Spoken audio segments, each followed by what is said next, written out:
ఆరాధన అంతా అయిపోయిన తర్వాత ఆ యొక్క సేవకుడు ఆ యొక్క గుమ్మం దగ్గరికి రాగానే గోరి చూసి ఈ యొక్క ఇటుకని ఆ వ్యక్తి ఆ సేవకుని మీదకి విసిరాడంట. ఆ యొక్క ఇటుక అతని తలకి తగిలినప్పుడు అతని తల విసురుగా ఆరబంధానికి తగిలి తన యొక్క తలకి పెద్ద దెబ్బ తగిలిందంట. దాని ద్వారా 3 దినములు ఆ యొక్క దెబ్బను బట్టి ప్రాణాపాయ స్థితిలో చావు బతుకుల మధ్య పోరాడుతూ ఉన్నాడంట ఆ సేవకుడు.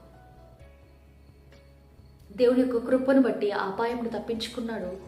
అయితే వైద్యులు ఏం చెప్పారంటే ఒక 18 నెలలు మీకు బెడ్ రెస్ట్ అవసరం.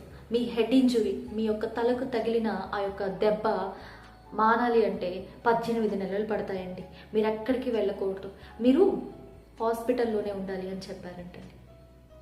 అయితే ఆ యొక్క సేవకుడు జరిగిన ఈ విషయాలంతటిని బట్టి నిరాశ